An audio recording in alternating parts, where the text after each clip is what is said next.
I was merely passing by when I decided to drop in, but what I overheard from my unfaithful wife as she stepped out, wrapped in a towel, left me utterly speechless. In that instant, I knew the revenge I was about to unleash would be swift, merciless, and beyond her wildest imagination. She had no idea what was coming.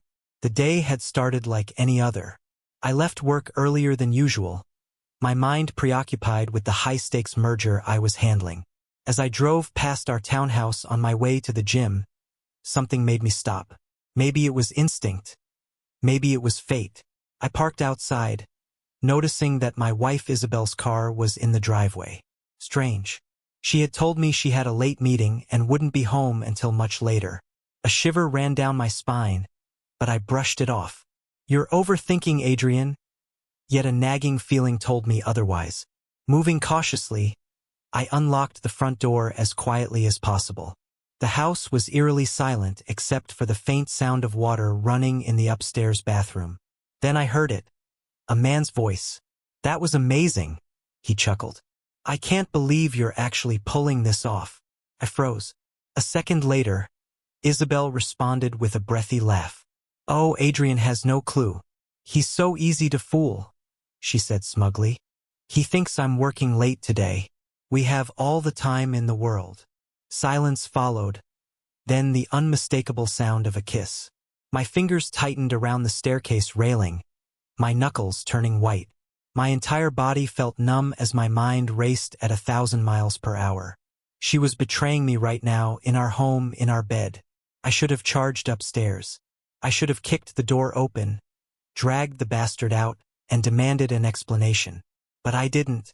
Instead, I took a slow, deep breath and stepped back into the shadows. Because in that moment, I realized this wasn't going to end in a heated argument. It was going to end in revenge, and I would make sure it was swift, ruthless, and devastatingly thorough.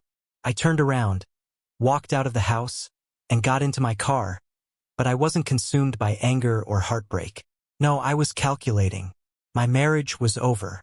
I accepted that, but I wasn't about to slink away like some broken, betrayed husband. Isabel had made a terrible mistake. She had underestimated me, and now I was going to teach her why that would be the worst mistake of her life. I pulled out my phone and called Luca, my best friend, a man with an exceptional talent for digital security. "Luca," I said, my voice unnervingly calm, "I need you to do something for me." There was a pause. Then in a cautious tone, he asked, "Adrian, what's going on?" "My wife is cheating on me," I stated bluntly. "I need proof. Everything." Silence. Then, finally, "I'm on it."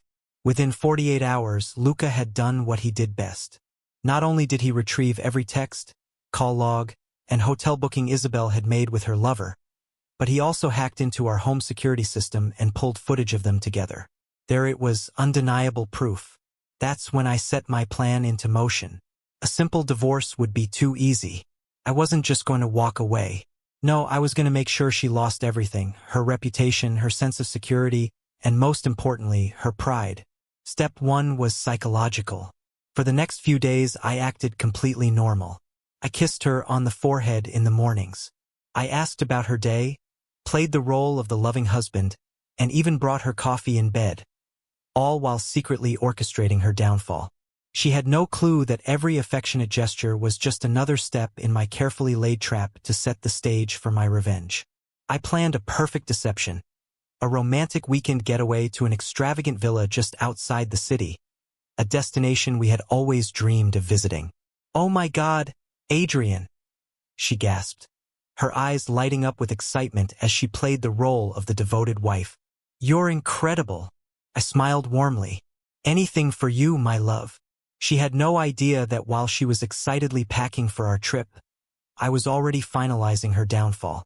She had no idea that the next time she set foot in our home, she would no longer have a place there. She was blissfully unaware that soon, she would be broke, humiliated, and completely ruined. And the best part? The real revenge hadn't even begun. On the morning of our supposed trip, I told her I had a few work matters to handle and would meet her at the villa later. She left first, completely unaware of what was unfolding behind her. The moment she was out of sight, I set my plan into motion. I called my lawyer and finalized the divorce papers. I froze all our joint accounts, cutting off her access to any money. Then I sent every piece of evidence, her messages, her secret rendezvous, every detail of her betrayal, to her family, her friends, and even her workplace. The flawless image she had spent years crafting shattered in an instant. And yet, the masterpiece of my revenge was still waiting for her. When Isabel arrived at the villa, she was greeted by a beautifully arranged table, a chilled bottle of champagne, and an elegant folder. Confused, she opened it, expecting a love note or an itinerary for the weekend. Instead, she found printouts of her text messages with her lover, surveillance photos, and a copy of the divorce papers. On top of the folder lay a handwritten note. I was just passing by and thought I'd drop in, but what I overheard changed everything.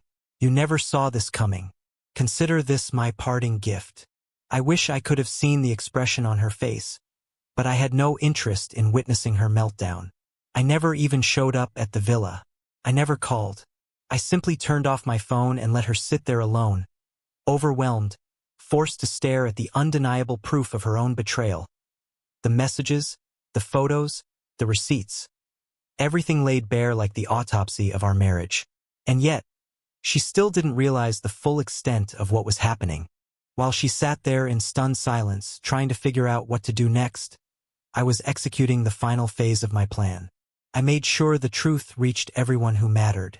I sent copies of the evidence to her boss, a high-ranking executive in the finance industry, ensuring she had more than just a marriage to lose.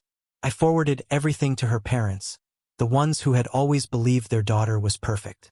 I even sent it to her closest friends, the ones who always told me, "You're so lucky to have Isabel."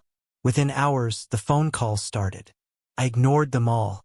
Her world was crumbling, and I was only getting started. That evening, after hours of silence, I finally turned my phone back on. The first text, the first message I saw, was from Isabel. "Adrian, please. We need to talk." "Isabel, I don't know what's going on. My bank cards aren't working. Did you do something?" "Isabel, why is my mom calling me in tears?" "Adrian, what have you done?" I smirked and sent a single reply. "Me? You'll find out soon enough." Then I blocked her. When Isabel finally drove back home, probably thinking she could somehow smooth things over, she was met with a sight she never expected. Her suitcases sitting on the front lawn. Next to them stood a moving truck, ready to take away what little she had left. And right in front of the house, looking at her with sheer disappointment, were her parents. Panic flashed across her face as she rushed toward them. "What's going on?" she demanded. Her mother shook her head, eyes glistening with unshed tears. "We saw everything, Isabel." Her father's face was carved in pure disgust. "You're no daughter of mine," he spat. "You had a good husband, a good home, a life people dream of, and you threw it all away for what?" He waved his hand in frustration. "So meaningless.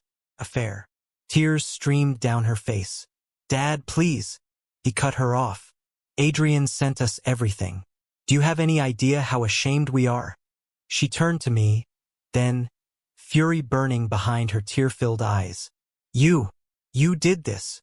I folded my arms, leaning casually against my car. "No, Isabel. You did this. I just made sure you paid for it."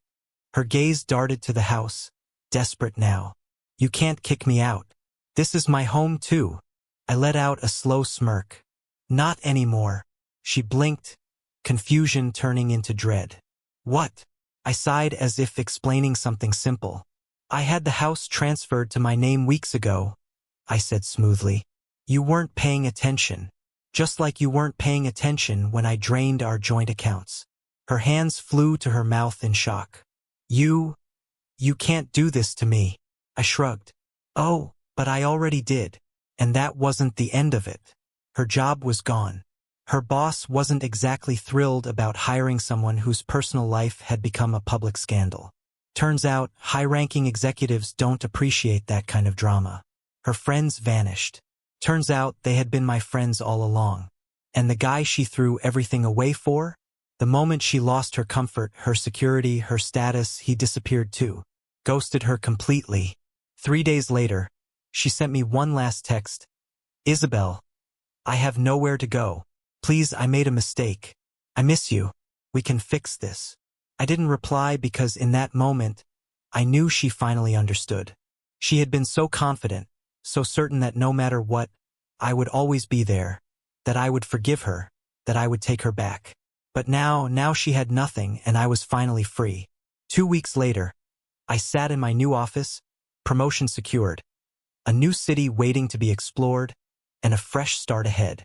I had walked away from everything connected to Isabel, and I had never felt better. Then, as I was scrolling through social media, something caught my eye. A photo of Isabel, sitting alone in a rundown cafe, looking exhausted, defeated, and utterly broken. The caption, "Some mistakes can never be undone." Damn right. I leaned back in my chair, a satisfied smirk tugging at my lips. Revenge is best served cold. And Isabel? She was frozen solid. Because cheating isn't just about betraying love. It's about betraying trust, dignity, and the belief that someone will always be there for you. But when the person you betrayed turns around and walks away without a second glance, that's the moment you realize you've lost everything.